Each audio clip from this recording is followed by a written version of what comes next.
This morning I have the privilege of introducing Conv2X distinguished keynote speaker, Deputy Director and Chief Innovation Officer of the Translational Research Institute for Space Health, Mr. James Hury.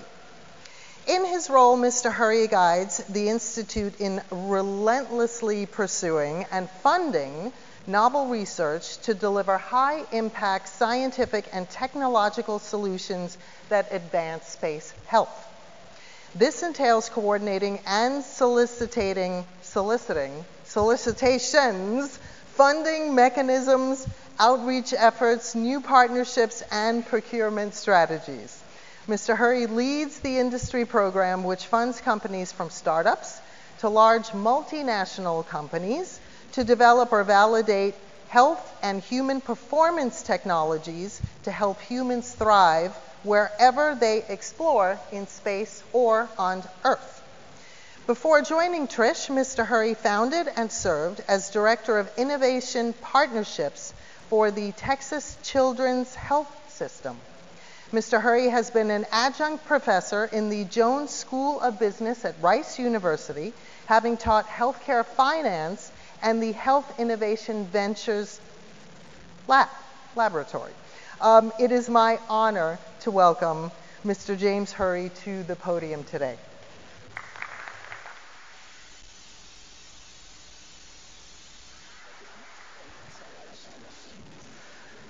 Thank you all so much. Y'all can hear me? Yes, sounds like it. Thank you all so much for letting me join today.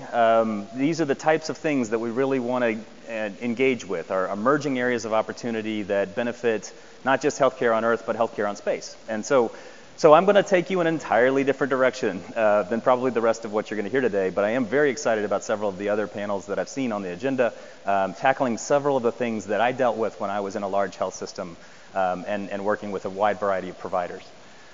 So just a little bit of background about the organization I work for. The Translational Research Institute for Space Health is a mouthful. So we just say TRISH. And TRISH is, in essence, kind of NASA's version of DARPA. It is a high-risk acquisition arm that follows the federal acquisition regulations. We are charged with going out beyond and bringing in new technologies, new tools, new knowledge from a wide variety of sources to advance NASA's deep space exploration. And NASA, in and of itself, is a very innovative organization. So we're challenged with dancing with them, but not stepping on their toes and not getting too far away, but still being relevant. And that means that we're allowed to take risks. So we are a consortium that is Caltech, MIT, and Baylor College of Medicine, but all of our funding is federal, and so everything that we deploy is taxpayer dollars, and everything we work with, in essence, is for NASA. And so we're challenged with taking things like leaps and finding things that are kind of scary to a certain extent. We jokingly say, if your idea or project causes anxiety, then we want to hear about it, actually, and see what it might do, because there's going to be good and bad and ugly for everything, and we want to weigh the difference and see how far things are. We look everything from 5 to 15 years out.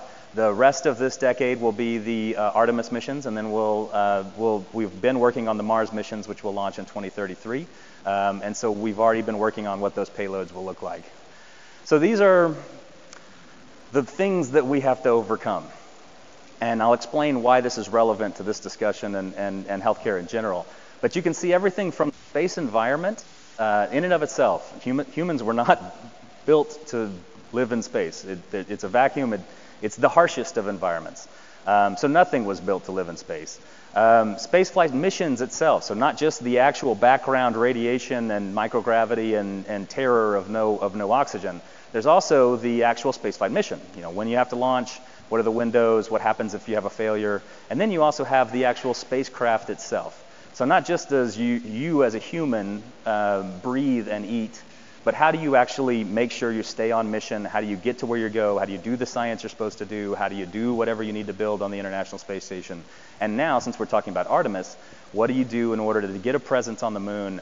And all of that is Mars forward. So everything with the Deep Space Gateway is specifically built in order to foster a mission to Mars and back, starting in 2033 and hopefully for the rest of the 2030s. So we have a lot of challenges. And in space, it affects every part of the human anatomy. So it's not just things like cognitive performance or things like cellular repair with regards to radiation. It's also things like gut motility, things like bone loss and muscle loss, cardiovascular potential jugular vein thrombosis, a number of things that are risks, including even space blindness, which is a condition called SANS, space-associated neuroocular syndrome. All of these are functions of either some kind of fluid shift due to microgravity or some kind of injury due to radiation, any of the things that we don't necessarily deal with on Earth, but all of the causes and effects actually overlap quite a bit with the things we deal with Earth. And the timestamps are different. Again, I'm just kind of giving you the context of how this will come back to this conference shortly.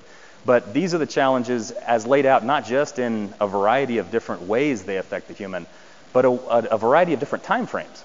So when you first get up to space, or when you first get to the moon, or when you first get to Mars, or when you first come back to Earth, you have sensory motor impairment, which is the difference between being in microgravity versus being in 1G or 3Hg or 1/6G. And in this environment, you're going to have disorientation. And then also when you come back to Earth, you can actually watch the videos of the astronauts or the cosmonauts when they stagger quite badly and look drunk. They are very impaired, and sometimes that can last days. What we are doing is actually challenging the concept that we don't know who is impaired and who's not by space motion sickness. We actually have a hypothesis, and we'll be testing on the SpaceX flight that we can predict who's affected by space motion sickness and who isn't, and then how that also affects Earth-based care, or as we say, terrestrial healthcare. The other end of the spectrum is radiation. That's cumulative.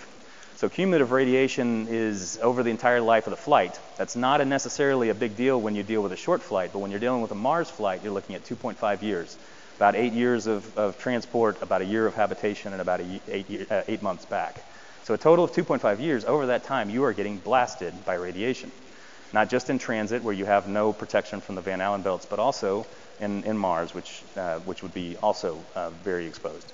So during that period of time, an astronaut is expected to get basically the same equivalent of an entire career of being an astronaut on the ISS.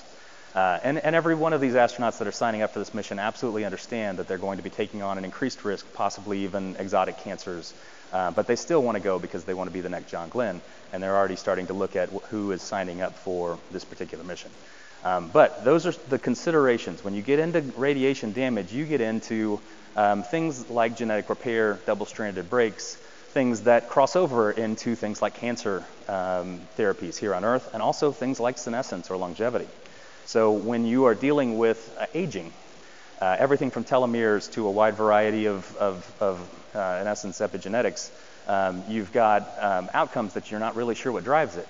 But we can use space as a way to test that. So for instance, one of our recent astronauts who spent a year in space as part of the twin study, when he came back after a year in space, he had the immune system of an 80-year-old man. And that was just an effect of being away from the Earth and microgravity and the response of the immune system. We're not entirely sure why. But within 2 months of being back on Earth, his immune system smacked back to being a normal immune system for somebody of his age, which I believe was in his 40s. And that gives us an interesting area where we can actually test things like aging in an environment where you have almost accelerated effects of aging, but then can come back and actually have somebody normal and healthy. This creates a kind of testing environment for us to learn from the constraints of space in a way that helps everyone on Earth. And that's kind of our battle cry. So these are some of the areas that are our key areas for need for overcoming all of the challenges of space, not just for NASA astronauts, but now for commercial spaceflight participants. You have everything from just isolation. We actually did a call on cognitive performance and mental health because anxiety and isolation are actually the norm for an astronaut. We've just all dealt with it in the pandemic when we hated to be with our family for 2 years without any way to leave. They deal with it all the time. Gravity fields, again, affects things like bone and heart. You get things like hostile closed environments, and that leads to a variety of challenges. One thing we're doing right now is I'm participating in what's called the Deep Space Food Challenge, if anyone's interested in that. It's food of the future, things that are manufacturing of food and also proteins and carbohydrates and fats, and how that can be done either at point of care or precursors or some kind of processing. It's a fun competition with a whole bunch of very strong teams, and so if you're interested in food, that's one thing to consider. But again, all of that is meant to actually drive learning on Earth as well. And then things like autonomous healthcare. This is where you get into, how does blockchain help affect things like how I take care of myself? How do I have my own personal medical record? How do I have my own data as opposed to having my local health system have its data. And then, of course, things like radiation. That's the big thing keeping us on Earth. If we can overcome galactic cosmic rays, then at that point we can spread out. But right now, we can't. And we'll keep learning about that. These are examples of the things that we focus on right now. So we were heavy Mars forward for the first 4 years of the Institute. We were focusing everything on what I jokingly say is perfect healthcare in your pocket. Because mass, power, and volume is a major concern with regards to getting anything up out of orbit. Cost is enormous, but you also can't just take much of a footprint. You have to have the smallest possible footprint. And in that environment, you have to be able to diagnose yourself and you have to be able to treat yourself. And there is going to be a doctor on the Mars mission, and the joke is he's the guy that's definitely getting sick and incapacitated in some way, shape, or form. They know that. He's the red shirt from Star Trek. And so in that environment, those are different constraints, but those constraints drive innovation. You have to have those constraints in order to need to adapt and to address technologies like blockchain. We also been heavily focused recently on the Artemis missions. These are all the lunar missions. So these are all the recent Artemis launch that just went out of Cape Canaveral and Kennedy, and will be the rest of this decade, including the manned missions, which will be Artemis 3 and 4, which we're already starting to work on. And in those environments, you have a 10 to 20 day mission where you can still come home if something goes terribly awful.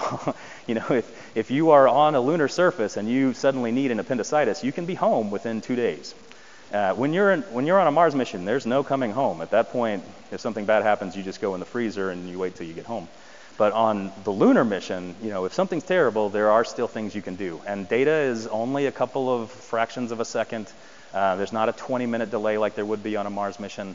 On the lunar vicinity, it's not that far from rural healthcare, actually. It's pretty similar, just without the reimbursement aspects. And then also commercial spaceflight. So on the commercial spaceflight program is the one I'm going to talk about. And this is what we've been doing with companies like SpaceX, Space Adventure, and this involves all of the research and health monitoring for commercial flights. These are the millionaires and billionaires that are buying tickets in order to get into space, but it's democratizing space at the beginning of the change of the economics curve. And the result is more and more people are going. And the benefit for us is that in the past, if you look at history, there's only something like 500 people that have ever gone to space by whatever definition of space you use. By 2041, we expect that number to change significantly. And the best part about that is all of the astronauts are heavily pre-screened. So these are peak health individuals right at the very best they'll ever be. But if your check clears, you can get on a SpaceX flight. And at that point, you could be any age or you could be any background, and you can have comorbidities, you could have diabetes, you could have any kind of congestive heart failure. They don't care. And nobody's regulating that either. So that gives us the opportunity to learn. When you have abnormal systems under some type of stress, that environment allows you to actually take steps forward, which is why we're really focusing on the EXPAND program. So these are the experiments we did on the SpaceX flight. This was the first all-commercial civilian space flight. There was no state-sponsored employee anywhere on this. There wasn't even a pilot. It was all automated. But we've done a number of others. We've also done Axiom Space and Space Adventures. We took the data from this flight and we put it into NFTs. And this is where I would play the video if the video was able to play. But we took all of basically a number of experiments and we took the data and we then put that into a digital artist named Rafik Anadol, who does these massive architectural installations. And from that, he then put out a whole series of NFTs that we did over 4 days. And if the video will play, we can actually see the art. But it doesn't look like that's going to happen. If it can, then great. But the art in and of itself ended up, we had 5,200 pieces of art, and it ended up making something like $5.2 million. And all of that does is basically help support future missions in a way that doesn't mean the taxpayer has to pay for that. These were attempts in order to actually lower the burden on all of us. Again, all of our funding is taxpayer dollars. My salary is. And we take that seriously. And it's been incredibly affirming because I've never actually worked in any part of government before, and I won't ever again. But I know that in this environment, actually, the resources have been incredibly revered. It's our money. We don't spend our money. I consider it my money when I'm spending it on the experiments we're putting into space. And so for that, we're obviously very careful. But if there's any way that we can augment this in a way that allows for for more activity without it being a burden on the taxpayer, it's something we look for. And so this is my most recent actual application to what healthcare and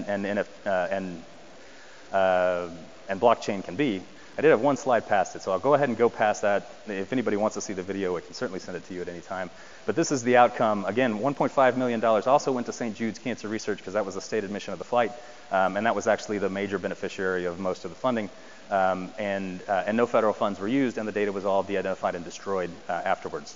And we'll look to do more of these. We've got a Polaris Dawn flight coming up, and we've got an Axiom 2 flight coming up. So we'll be looking at what experiments can actually result in data, the data being the key, and then the data transferring into how we use it for the world. So just as my last slide as a way to wrap up, and I'm getting the hook, the astronaut, the big thing is, the personalized medical record. We don't have hackers on Mars, so security is not a major issue in space. But a lot of the people that are going are either state employees, so either employees of different nation states, not just the United States, but a variety of others, Japan, UK, ESA. And so their actual data is not just their own, but it's also actually state-owned. So security is important there. And then also, if you happen to be lucky enough to be a billionaire and are willing to pay $50 million, you probably want your data pretty secure as well. And so that's possibly an application. We actually take all of the research from several different flights. So the benefit of us being federal dollars is that we actually do this across all of the flights that are actually currently happening. So instead of SpaceX building its own data repository that only they can access, we are actually doing a data lake across several flights. That means we can do sensory motor experiments across several different ends over several different flights and several different experiments. And that actually adds the data to be more and more important. We've actually got 9 participants in the last 9 months, and it takes NASA something like 2 to 3 years to get something equivalent. So we can just move much faster. And then our system is TrialX. It's a great clinical trial system. I know that you're going to get some great further panels after this on things like data and clinical trials. TrialX is actually heading into cryptocurrency and blockchain, and they're doing so for the same reasons. They do clinical trials with Pfizer and a wider variety of other areas. Very strong group out of New York, and they've been a pleasure to work with. And then also in the future, we're going to be actually taking everything we've done with our database and actually doing a medical hub that can go on a wide variety of different vehicles. In that environment, it'll be vehicle agnostic, and that way we can actually provide medical care in space. And in that environment, we'll be looking at things like blockchain or new technologies in order to make sure security and trust. Trust was a great point, that you can trust that everything will be secure, but still used for the betterment of mankind and the best for the academic environments that are trying to build and learn. And last, we'll focus on data transfer with data delays. How do we get data back from Mars in order to get flight surgeons' response within a 20 to 40-minute turnaround, 20-minute there, 20-minute back? If there's any way to facilitate that, that would be a major need. So my major question to each of you is, if you see some way that we don't yet, where you can help our astronauts or the commercial spaceflight activity, this is why we do this. We want everyone to understand what the challenges are of spaceflight, and if there's any solution that you see or that you're working on that we don't, we would love to hear about it. And this would be the way you would contact me if ever interested, and also I think the organizer can as well. I'll be standing out here for a little while just in case anybody has any questions, but I thank each of you, and I really am excited about the rest of the day and anything else that may come of any of these discussions. And this emerging area is exciting. And thank you to the organizers as well, and the sponsors. Okay.